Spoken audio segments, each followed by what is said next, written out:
Hello, everybody. This is my entry into Ron Haggerty's 1,000 subscribers celebration contest, in which he asks people in the vinyl community to show their top 5 punk rock albums in their collection. And the prize is a sealed copy of Black Flag's In My Head album, which I would really love to win because I saw that tour back in the day when I was a teenager. Never got the record. I did get the tour shirt, which I still have.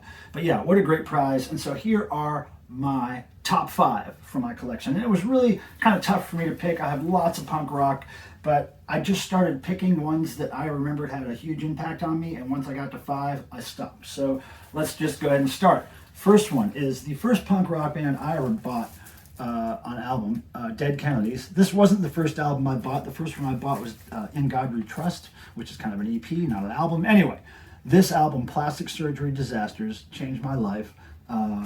What an intense record, very political. Jello Biafra's vocals really intrigued me. It just sounded weird, very high pitched. Like, I don't know, I couldn't describe him to my friends back in the day. I just had to say, listen to this record.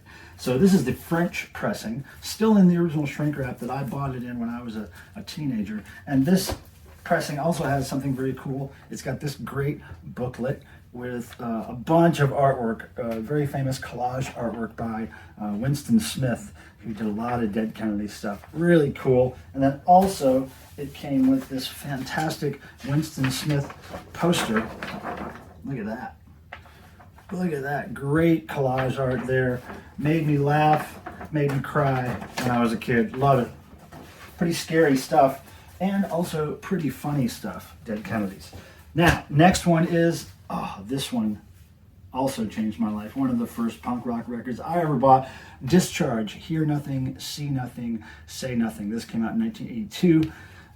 They're from the UK, and this album is such a perfect classic punk record because it melded the sounds of heavy metal and punk rock, and it was one of the first records, if not the first record I ever heard do that.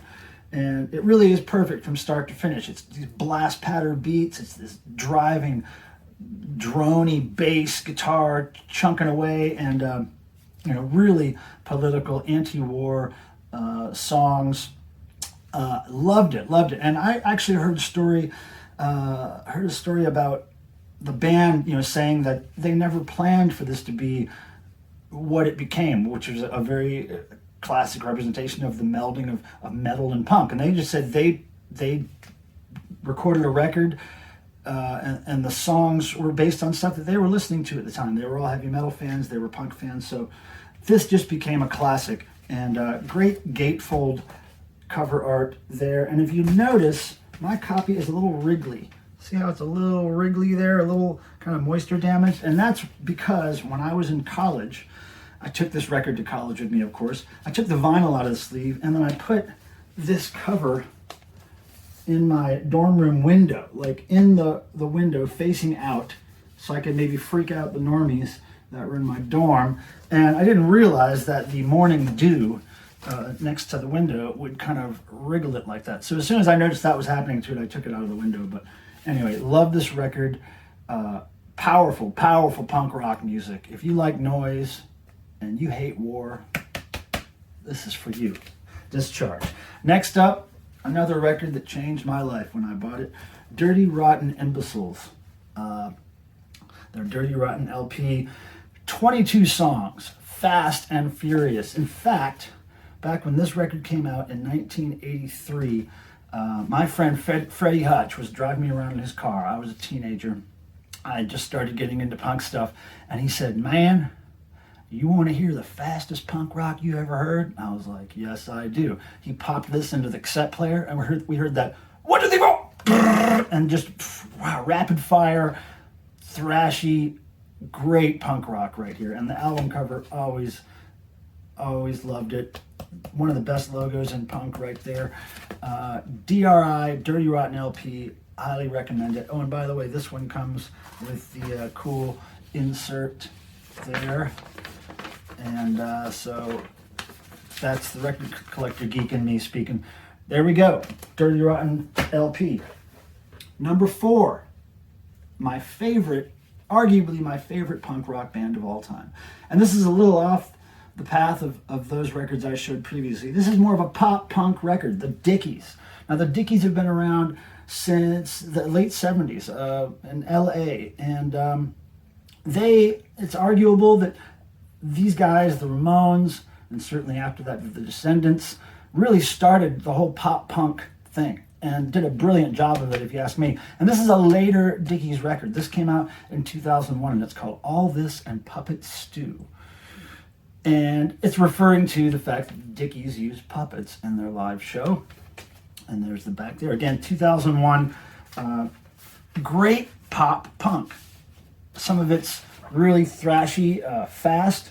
Some of it has almost like a prog rock feel to it, but certainly punk rock. Certainly a great record. I've always wanted the yellow/gold vinyl pressing of this record. Could never find it, but yeah, one of my favorites, the Dickies.